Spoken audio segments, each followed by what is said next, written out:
तो हेलो बच्चों, हमारे चैनल एजुकेशन बाय रीता में आपका स्वागत है। तो बच्चों, हम आज का हमारा चैप्टर है चंद्रशेखर आज़ाद। बच्चों, हम चंद्रशेखर आज़ाद को अच्छी तरह से जानते हैं और इन्होंने हमारे देश की आज़ादी में अपने बलिदान के लिए इनको याद किया जाता है। तो 15 अगस्त 1947 को हमारी देश की आज़ादी में इन्होंने बहुत महत्वपूर्ण इनकी भूमिका रही है। तो बच्चों, आइए हम चैप्टर शुरू करते हैं। दुश्मन की गोलियों का हम सब सामना करेंगे, आज़ाद ही रहे हैं, आज़ाद ही रहेंगे। ये किसकी लाइन है? ये चंद्रशेखर आज़ाद जी की लाइन है। ऐसी विचारधारा के समर्थक अमर शहीद चंद्रशेखर आज़ाद का जन्म 23 जुलाई 1906 को अलीराजपुर जिले मध्य प्रदेश के भावरा ग्राम में हुआ था। इनके पिता पंडित सीताराम तिवारी मूल रूप से उन्नाव जिले उत्तर प्रदेश के बदरका ग्राम के रहने वाले थे। इनकी माता जगरानी देवी थी। ये बचपन से ही न्यायप्रिय व उच्च विचारों वाले थे। चंद्रशेखर का विद्यार्थी जीवन 5-6 वर्ष की अवस्था से आरंभ हो गया था। ये अपने बड़े भाई सुखदेव के साथ गांव की पाठशाला में पढ़ने जाते थे। जब ये 14 वर्ष के हुए तो माता पिता से काशी जाकर शिक्षा ग्रहण करने का आग्रह किया, परंतु माता पिता की अनुमति न मिलने पर बिना बताए ही अध्ययन हेतु काशी चले गए। इनकी शिक्षा की व्यवस्था काशी के दानी धर्मात्माओं द्वारा विद्यालय को दिए जा रहे अनुदान से हुई। चंद्रशेखर बनारस में संस्कृत का अध्ययन कर रहे थे। उसी समय दिसंबर 1917 में अंग्रेजी शासन द्वारा रॉयल एक्ट लाया गया। इस एक्ट द्वारा क्रांतिकारियों के दमन हेतु कानून बनाया गया था। गांधी जी के नेतृत्व में पूरे देश में रॉयल एक्ट का विरोध हो रहा था। वैसाखी के दिन 13 अप्रैल सन 1919 में रॉयल एक्ट के विरोध में अमृतसर के जलियांवाला बाग में एक सभा हो रही थी। इस सभा में बच्चे, बूढ़े और युवक भी शामिल थे। सभा के दौरान जनरल डायर ने निहत्थे और शांतिपूर्ण सभा कर रहे लोगों पर हथियारों से बंद सैनिकों को गोली चलाने का आदेश दे दिया, जिससे सैकड़ों लोग हताहत हुए।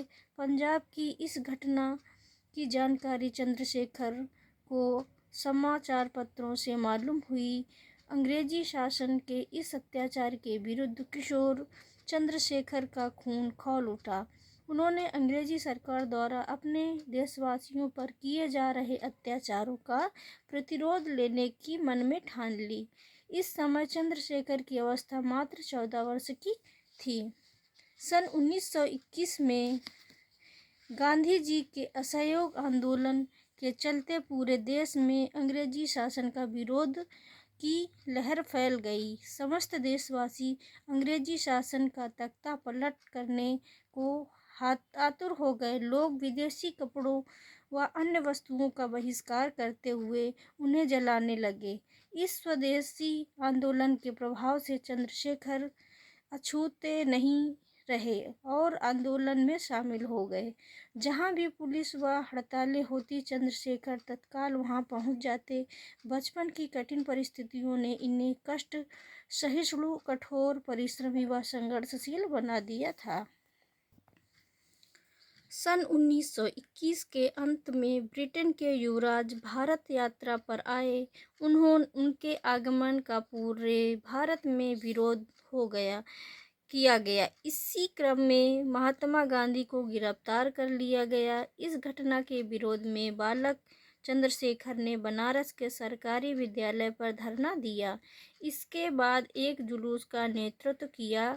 जुलूस अपनी तीव्र गति से जब उत्साह, उमंग और जय जयकार के साथ आगे बढ़ता जा रहा था, तभी पुलिस बल वहां पहुंचा। कुछ नवयुवक तो भाग गए, किंतु उनके नेता और 2-3 साहसी नवयुवक नारेबाजी करते रहे, भारत माता की जय। पुलिस ने सबसे पहले जुलूस का नेतृत्व करने वाले नवयुवक को पकड़ा, जिसका नाम चंद्रशेखर था। बालक चंद्रशेखर अपनी गिरफ्तारी पर जरा भी व्याकुल नहीं हुए। पहले की ही तरह उनके मन में जोश, चेहरे पर प्रसन्नता दिख रही थी। उन्हें हवालात में डाल दिया गया। सर्दी का मौसम था और रात का समय। हाड़ कपा देने वाली इस ठंड में पुलिस अधिकारी उन्हें ओढ़ने के लिए कंबल तक नहीं दिया ताकि बालक ठंड से विचलित होकर उससे क्षमा मांगे, किंतु ऐसा कुछ भी नहीं हुआ। रात के 2 बजे जब पुलिस अधिकारी बालक चंद्रशेखर को देखने पहुंचा तो देखकर स्तब्ध रह गया। वह दंड बैठक कर रहे थे और उनका शरीर पसीने से नहाया हुआ था। अगले दिन बालक चंद्रशेखर को मजिस्ट्रेट के सामने पेश किया गया। मजिस्ट्रेट क्रांतिकारियों को कठोर दंड देने के लिए प्रसिद्ध था। अदालत लगी थी। कटघरे में सुंदर गठीला नौजवान खड़ा था। मजिस्ट्रेट ने पूछा, तुम्हारा नाम क्या है? तो चंद्रशेखर ने अपना नाम आज़ाद बताया। लड़के ने निडरता के साथ जवाब दिया। इस बार मजिस्ट्रेट ने कड़कदार आवाज में पूछा, पिता का नाम? तो उन्होंने बताया, स्वतंत्र। मजिस्ट्रेट अपने प्रश्नों का उत्तर ऐसी ललकारती आवाज में सुनकर दंग रह गया। मजिस्ट्रेट ने फिर पूछा, तुम्हारा घर कहाँ है? तो उन्होंने बताया, जेल खाना। निडर चंद्रशेखर के उत्तर को सुनकर मजिस्ट्रेट आग बबूला हो गया। झल्लाकर उसने बालक को चंद्रशेखर को 15 बेतों की कठोर सजा सुनाई। हंसते हंसते व भारत माता की जय बोलते हुए उन्होंने 15 बेतों की सजा झेली। इस घटना ने बालक चंद्रशेखर आज़ाद बना दिया। चंद्रशेखर आज़ाद अब क्रांतिकारी के पथ पर अग्रसर हो चले। इनके विचारों और निर्भीकता की ख्याति चारों तरफ फैल गई थी। इसे देखते हुए इन्हें हिंदुस्तान रिपब्लिकेशन एसोसिएशन का सदस्य बनाया गया। इस संस्था का उद्देश्य न केवल स्वतंत्रता प्राप्त करना था, वरन शोषण रहित प्रजातंत्र की स्थापना करना था। काकोरी रेलवे स्टेशन के निकट 9 अगस्त 1925 को सरकारी खजाने को लूटने की घटना में आज़ाद की महत्वपूर्ण भूमिका रही। इस लूट में 10 लोग शामिल थे। इनके अधिकांश साथी पकड़े गए और कुछ को फांसी की सजा दी गई, किंतु आज़ाद की छाया तक पुलिस को न छू सकी। साइमन कमीशन के विरोध में सन 1928 ईस्वी में हुए प्रदर्शन में पुलिस की मार से लाला लाजपत राय की मृत्यु हो गई, जिसके प्रतिशोध के लिए पुलिस अधिकारी सैंडर्स की हत्या की योजना बनाई गई। इस योजना का नेतृत्व चंद्रशेखर आज़ाद ने किया। इस योजना में आज़ाद के साथ भगत सिंह व राजगुरु सैंडर्स की हत्या के लिए अंग्रेजी शासन किसी को भी नहीं पकड़ सका। आज़ाद इस कार्य के बाद लाहौर से बाहर चले गए। आज़ाद ने कालांतर में एक नए क्रांतिकारी दल का गठन किया, जिसका नाम हिंदुस्तान सोशलिस्ट रिपब्लिकन एसोसिएशन रखा गया। आज़ाद इस संगठन के आजीवन सेना नायक रहे। वह सदैव अंग्रेज सरकार की आंख की किरकिरी बने रहे, किंतु अंग्रेज सरकार उन्हें कभी पकड़ न सकी। वह क्रूर शुक्रवार का दिन 27 फरवरी सन 1931 को आया, जब आज़ाद अल्फ्रेड पार्क, प्रयागराज, तत्कालीन इलाहाबाद में अपने क्रांतिकारी साथियों के साथ मंत्रणा कर रहे थे। अंग्रेजी शासन को उनके अल्फ्रेड पार्क में उपस्थित होने की सूचना मिली। पूरा पार्क पुलिस द्वारा घेर लिया गया। चारों तरफ से गोलियां चल रही थीं। आज़ाद ने भी प्रत्युत्तर में गोली चलाई। उन्होंने अपने अन्य साथियों को सुरक्षित बाहर निकाल दिया और वह स्वयं पुलिस से मोर्चा लेते हुए रहे। आज जब आज़ाद के पास एक ही गोली बची तो उन्होंने स्वयं की कनपटी पर गोली मारकर अपने जीवन की इतिश्री कर ली। चंद्रशेखर आज़ाद ने पहले ही प्रतिज्ञा की थी कि वे कभी जीते जी अंग्रेजी शासन के हाथ नहीं आएंगे। अंत तक उन्होंने अपनी प्रतिज्ञा का मान रखा।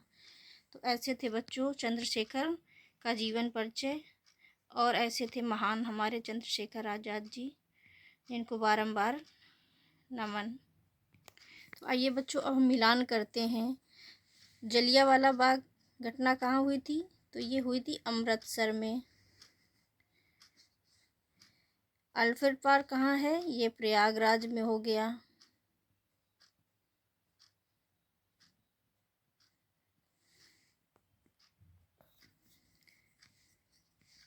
Alfred park Prayagraj.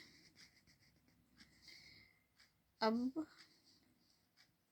अलीराजपुर, ये हुआ मध्य प्रदेश। खजाने की लूट काकोरी में हुई थी।